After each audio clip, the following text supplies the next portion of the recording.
¿Cuál es el objetivo de la persecución contra la iglesia?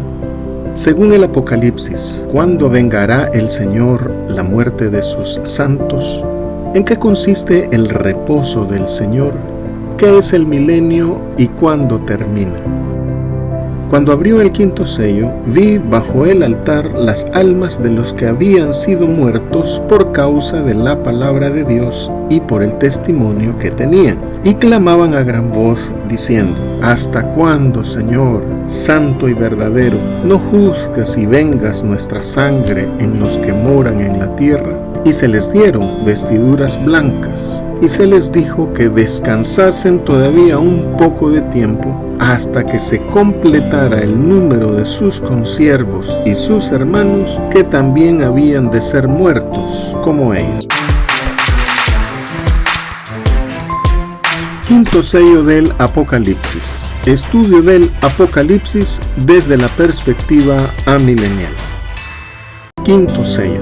El Señor Jesucristo dijo a sus discípulos que las señales de cuando Él viniese en su reino eran la predicación del Evangelio, las guerras, el hambre y la muerte por pestes. Como hemos visto, estas primeras 4 señales se corresponden con los primeros 4 sellos del Apocalipsis, a los cuales el Señor presentó como el principio de dolores.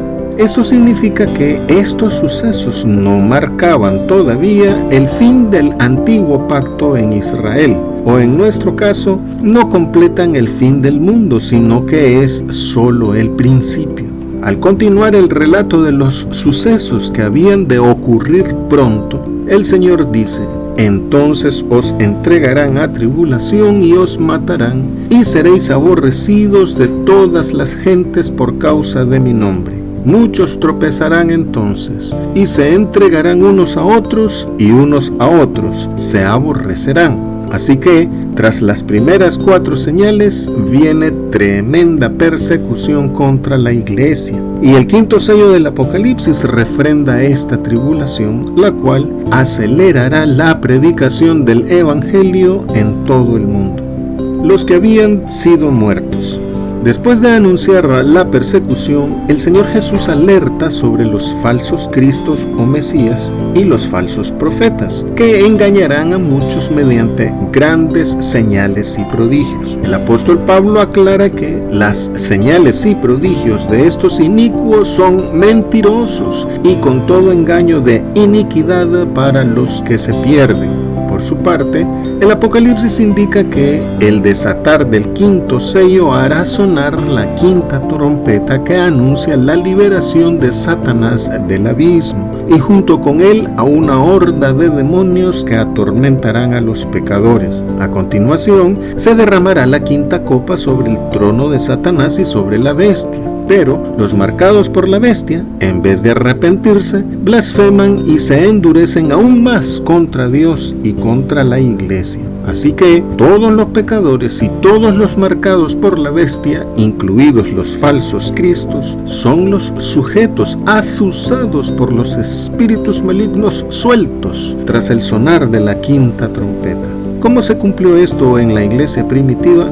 ¿Qué señales y prodigios mentirosos hicieron los falsos cristos que se levantaron? Los líderes de la revuelta judía contra Roma en el 66 después de Cristo no hicieron ningún milagro sobrenatural, sino que, mediante argumentos mentirosos, usaron la fe del pueblo para justificar la violencia y el robo. Por ejemplo, Eleazar Ben Yair suscitó el suicidio masivo de 960 personas en la fortaleza de Masada, al estilo de Jim Jones y de David Koresh, 2 de los últimos falsos cristos modernos. Juan de Giscala, con el objetivo de ser el gobernante de Jerusalén, usando el celo por la ley y la pureza del templo, de manera astuta engañó a los jóvenes convenciéndolos para la guerra. Simón Bar Giora presentó a su ejército de 40,000 hombres como su credencial de Mesías, y Eleazar ben Ananías, arguyendo una limpieza de la corrupción del culto, mató al sumo sacerdote Matatías y detuvo los sacrificios diarios en el templo, impidiendo, según él, la intromisión romana. y esta fue en Israel una de las causas de la grande y muy grave persecución contra la iglesia, el que los creyentes no apoyaron a los falsos cristos que sublevaban al pueblo judío contra Roma. No significa que hasta ese momento la iglesia primitiva sufría persecución, pues desde el inicio de su predicación la padecía, sino que se recrudeció al estar más cerca el fin de Jerusalén. De aquí que el apóstol Juan ve a los que habían sido muertos por predicar y vivir la palabra de Dios bajo el altar ante el trono, y que éstos recibieron vestiduras blancas. ¿Cuál es pues el objetivo de la persecución? Sacudir a la iglesia para ver quiénes se apartan y para conocer a los que son dignos de recibir sus vestiduras blancas. Por eso dice: muchos tropezarán entonces y se entregarán unos a otros, y unos a otros se aborrecerán. Mas el que persevere hasta el fin, éste será salvo. Así pues, de esta manera es que el juicio de Dios empieza por su casa. Hoy, unos leen el Apocalipsis como noticias del pasado, otros como profecía de lo que ocurrirá. Pero la iglesia primitiva leía el Apocalipsis como la noticia fresca en el periódico o el noticiero del día, en la que salían ellos mismos como protagonistas. Veían cómo las palabras del apóstol Juan se cumplían ante sus propios ojos. En el libro de Hechos se narra cómo los dirigentes de la iglesia fueron apresados y ejecutados por los judíos a causa del testimonio de la palabra de Dios. Más adelante, el historiador judío Josefo registró que para el año 62 después de Cristo, poco antes de la guerra, el sumo sacerdote Ananías aprovechó un vacío de poder romano para ejecutar a Jacobo, el hermano del Señor Jesús, y a otros cristianos, acusándolos de quebrantar la ley. Los historiadores cristianos Egesipo y Eusebio de Cesarea consideraron que el martirio de Jacobo, el hermano del Señor, dio inicio a la euforia judía contra los cristianos y luego contra Roma. Tras la destrucción de Jerusalén, Roma pasó a ser el verdugo contra los creyentes en Cristo Jesús, buscando destruir al pueblo de Dios. Los historiadores romanos Tácito y Sulpicio Severo sugirieron que el general romano Tito decidió destruir el templo de Jerusalén con la intención de erradicar simultáneamente tanto la religión judía como la cristiana, al considerar que ambas estaban conectadas por sus raíces. ¿Cómo se cumplirá el quinto sello en nuestros días? En este periodo del quinto sello, la iglesia estará sufriendo una grave persecución, por lo que el Señor denomina a estos tiempos como días de retribución contra la ciudad que mata a los profetas. De esta manera, así como la persecución contra la iglesia fue el fin de Israel según la carne en el 70 después de Cristo, así será también el fin de los pecadores cuando Cristo venga por segunda vez. Y significa también que poco antes del fin del mundo, la iglesia será objeto de grande persecución y muerte. Te invito a que revises este video que está en este canal sobre la doctrina del rapto. En la descripción dejo el enlace. Pero todo ataque contra la iglesia solo sirve como acelerador del castigo de Dios contra los pecadores. La característica de la iglesia viva y activa es ser perseguida. Una iglesia tradicional, acomodada, permisiva, mundana, infiel, apóstata e indiferente no recibe persecución del diablo. Recordemos que solo el árbol que da buen fruto recibe pedradas. No obstante, las iglesias carnales también sufrirán tribulación, no como prueba de su fidelidad, sino como resultado del juicio del Señor Jesucristo, llamándolos al arrepentimiento. Bajo el altar. Cuando el apóstol Juan vio en visión a los mártires cristianos, dice que los vio bajo el altar. En la visión introductoria al septenario de las trompetas, el apóstol Juan relaciona el altar de oro o del incienso con las oraciones de los santos. Y aquí el apóstol Juan dice que los inmolados por la palabra clamaban a gran voz, por lo que la mención del altar es una referencia al altar del incienso o al altar de oro ubicado en el lugar santo. Sin embargo, el detalle de haber sido inmolados puede también ser una referencia al altar del holocausto, es decir, al altar de bronce, el cual estaba ubicado en el atrio del tabernáculo. Y, desde el punto de vista litúrgico, el altar es una referencia al rociamiento de la sangre del sacrificio matutino del cordero en pie por el pecado. De aquí que esta visión puede ser vista como la continuación de la visión del cordero como inmolado, estando en pie en medio del trono y de los 4 seres vivientes y en medio de los 24 ancianos. Aquí pues, el apóstol Juan aplica el simbolismo de los sacrificios levíticos en el templo físico de Jerusalén y compara la muerte de los creyentes con el sacrificio ritual, donde el altar representa el trono de Dios. Por tanto, esta visión está basada en la imagen de los sacrificios del Antiguo Testamento, cuyo foco principal es la sangre derramada que clama, ya no por perdón, sino por justicia. Así, la muerte de los fieles en Cristo es interpretada como un sacrificio de adoración a Dios, ofreciéndole a Él amor y fidelidad hasta la muerte. Hagamos que la palabra de Dios corra y sea glorificada. Dale clic en me gusta, suscríbete, haz un comentario y comparte este video para que este contenido llegue a más personas. Las almas de los muertos.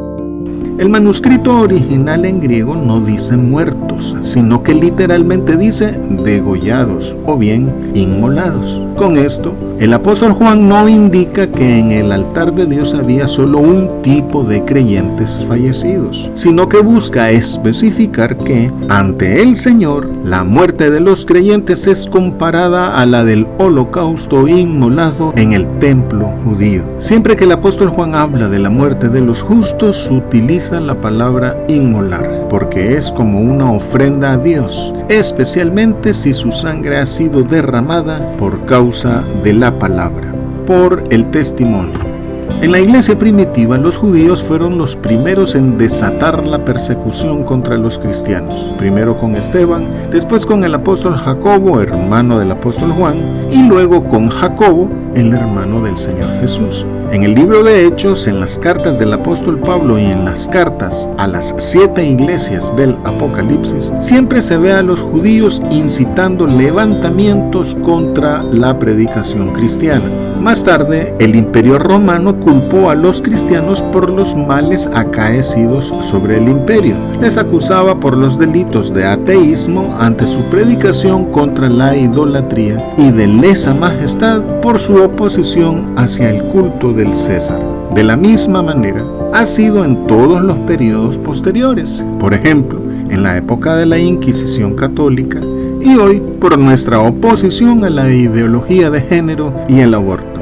Además de nuestra resistencia a los falsos profetas, otra causa de la persecución contra la iglesia es nuestro testimonio al mundo y contra el mundo, porque con nuestra fe juzgamos al mundo y a los ángeles. Y la juzgamos no solo con la predicación, sino también con nuestra vida sobria y austera respecto de las pasiones, la cual es sentida por los del mundo como un callado reproche a su vida disoluta, y se vuelven contra los creyentes fieles.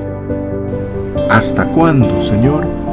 Al igual que la sangre de Abel que clamaba por su muerte a manos de su hermano, los creyentes bajo el trono de Dios, inmolados por la palabra y el testimonio de Jesucristo, piden justicia por morir a mano de sus hermanos de Israel. Pero en el manuscrito original griego, los muertos por la palabra de Dios no claman a Jesucristo como Kyrios, sino como déspotes. Con la palabra Kyrios se reconoce el señorío de Cristo por su posición legal o investidura, mientras que con déspotes se expresa su autoridad como absoluta e incuestionable, como alguien que no le rinde cuentas ni explicaciones a nadie, una autoridad que no admite discusión ni apelaciones. Déspotes era el título dado por los esclavos a sus amos, reconociendo que él era su dueño legal y que tenía poder total sobre sus vidas sin cuestionamientos. Los apóstoles Pedro y Pablo también se refieren al Señor Jesucristo como su déspotes, y juntamente con los apóstoles Santiago, Judas y Juan se presentan a sí mismos como esclavos de Jesucristo. Y es en este sentido que los creyentes bajo el trono se presentan ante Cristo Jesús, por lo que su oración no es de reclamo o exigencia, solamente preguntan al Señor cuánto tiempo más deben esperar por su venida a juzgar a los vivos y a los muertos. Los llamados, escogidos y fieles sufren violencia, persecución, burlas, ofensas y muerte, y lo aguantan de manera paciente y pacífica, sin reclamos ni quejas. Pero, sabiendo que su déspotes, su amo, es fiel y justo, solo le preguntan por la reivindicación de su pueblo y por su justo juicio sobre los que maldicen su nombre. Este mismo clamor se elevó igual ante el Señor en la posterior persecución romana. La agonía de las llamas, la arena del circo con sus fieras y gladiadores haciendo pedazos a los cristianos, más las torturas sádicas que tuvieron que sufrir. En cuanto a nosotros, hoy debemos clamar como el justo Lot en medio de Sodoma, quien, abrumado por la nefasta conducta de los malvados, afligía cada día su alma, viendo y oyendo los hechos inicuos de ellos. El quinto sello es un periodo de muerte violenta y atroz para los creyentes, pero también es de intensa angustia y de desesperación para los pecadores y para los marcados por la bestia, que están en medio de tenebrosa oscuridad, tinieblas semejantes a las que cubrían a los egipcios, en contraste con la luz sobre los israelitas perseguidos y supuestamente acorralados a la orilla del mar. Aunque el clamor de los mártires cristianos se narra aquí en el quinto sello, su oración sube a Dios desde el primer sello, cuando se inició la persecución contra la iglesia. Por ejemplo, cuando los apóstoles Pedro y Juan fueron excarcelados por primera vez. La introducción en las 7 trompetas establece que el septenario de trompetas es la respuesta anticipada a las oraciones de todos los santos sobre el altar de oro. Por lo que el Señor, desde el inicio de las persecuciones contra su iglesia, ha dado justa retribución a los moradores de la tierra. Es que, junto a la cabalgata del Evangelio en primer sello, se aparejó el juicio contra los pecadores que no creen en el nombre del unigénito Hijo de Dios, ni dan alabanzas al Cordero, ni se han alzado victoriosos sobre la bestia y su imagen. Y como castigo por la muerte de los santos en el quinto sello, en la quinta trompeta, los pecadores sufren el primer ay, el cual es un tormento como la picadura de escorpión. Y en la quinta copa, los marcados por la bestia son sometidos a dolores intensos, adicional a las úlceras.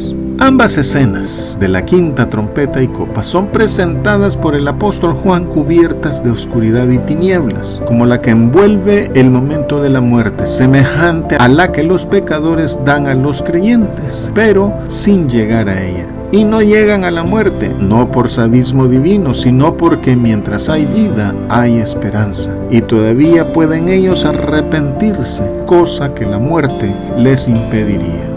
Juzgas y vengas nuestra sangre. La pregunta en el clamor de los inmolados por la palabra y el testimonio de Jesucristo no es si juzgará sus muertes, sino cuándo lo hará. El Señor les dice que debe esperarse hasta que se complete el número de consiervos que han de ser muertos como ellos. Más adelante, en el capítulo 18, el Apocalipsis indica que el juicio será notorio cuando se diga: ha caído la gran Babilonia, que es la misma gran ramera del capítulo 17, dos maneras de referirse al Israel de aquel entonces. Y al final, el Apocalipsis dice que eso ocurrirá hasta que sean cumplidos los 1000 años, cuando Satanás será desatado. El milenio no es un periodo de tiempo literal ni con una perspectiva judaizante de carácter político, sino el tiempo durante el cual se desarrolla el gobierno de Cristo sobre la tierra a través de la iglesia. Este gobierno de Cristo se observa cuando los ciegos ven, los cojos andan, los leprosos son limpiados, los sordos oyen, los muertos son resucitados y a los pobres es anunciado el Evangelio. El milenio, pues, es el período de la dispensación de la gracia, la cual termina al desatarse el quinto sello, que a su vez hace sonar la quinta trompeta cuando Satanás es soltado de su prisión. Por tanto, durante la ejecución del quinto sello terminará el juicio de la iglesia y comenzará el juicio de los que moran en la tierra. Por esto, la muerte de los creyentes no es inútil. Estimada es a los ojos de Jehová la muerte de sus santos, y su sangre, derramada desde la fundación del mundo, será demandada. Se les dijo que descansasen. Los creyentes que han muerto en Cristo, especialmente los que murieron bajo tribulación por la palabra, ya han entrado en el reposo del Señor. Los que mueren en el Señor son bienaventurados, no solo porque descansan, sino también porque sus obras siguen con ellos. Por eso se les dice que descansen un poco más, porque el que ha entrado en su reposo también ha reposado de sus obras, como Dios de las suyas. El sentido teológico del reposo se da en la promesa que Dios dio a Israel en Éxodo 33:14, la que Josué, tipo de Jesucristo, empezó a dar cumplimiento. En Israel el reposo significaba cese del peregrinaje por el desierto, libertad de la guerra y el establecimiento en su propia tierra. Pero la promesa de reposo a Israel no pudo ser completada por causa de la apostasía de Israel desde la muerte de Josué, por lo cual Israel nunca tuvo el reposo verdadero que el Señor había proyectado para él. Sin embargo, durante su exilio en Babilonia, Israel volvió a recibir del Señor la promesa de reposo, siempre con la condición de obediencia. No obstante, Israel prevaricó otra vez. Israel no comprendió que es Dios quien da libertad, reposo, quietud, confianza, danza, alegría, consuelo y bendiciones. No comprendieron la aclaración del Señor de que su pueblo es para siempre el lugar de mi reposo. El reposo del Señor es pues el deleite que Él da al estar entre su pueblo. Al final, por su infidelidad, el Israel según la carne fue excluido del reposo de Dios. Y la promesa fue dada a la iglesia, la nueva creación, el Israel de Dios mediante Cristo Jesús, el príncipe de paz. Así, el reposo de los cristianos, del cual el sábado judío era figura, inició con el Señor Jesucristo curando y liberando en día sábado, porque el reposo implica liberación. Cada cristiano, a cambio, ha de poner a disposición de Cristo Jesús su vida total y ha de serle fiel y obediente al Señor. Para los cristianos, pues, el reposo aquí en la tierra es la paz interior que cada creyente experimenta aún en medio de la tribulación. Una quietud y calma que no dependen de las circunstancias externas, sino de la confianza en el Señor. Y en el contexto escatológico de este quinto sello, el reposo del Señor es el ingreso a la eterna salvación cuando se manifiesta el Señor Jesús desde el cielo con los ángeles de su poder en llama de fuego para dar retribución a los que no conocieron a Dios ni obedecen el Evangelio de nuestro Señor Jesucristo. De esta manera, el verdadero reposo de Dios está en los cielos, y así como el Israel infiel no lo pudo alcanzar, los cristianos que abandonan su fe por las inmundicias del mundo o por evitar el oprobio recibido por su fe en Cristo Jesús, tampoco lo recibirán, hasta que se complete el número. La apocalíptica judía dice que el final del mundo se dará hasta que nazcan todos los judíos que han de ser ofrecidos o que hayan nacido todos los que habrán de nacer. Pero el Señor no hace referencia a los que han de nacer, sino a los que han de fallecer por la palabra y el testimonio. Ante esto, debemos recordar dos cosas. Primero, que el apóstol Pablo indica que no todos dormiremos. Y segundo, que el Señor debe comprobar si los pecadores han llegado al colmo de su maldad, tal y como lo hizo con los amorreos y con Sodoma y Gomorra. Por esto, como muestra de la misericordia de Dios, el ángel con el librito en la sexta trompeta advierte como último llamado al arrepentimiento que de manera irrevocable el tiempo acabará al sonar la séptima trompeta.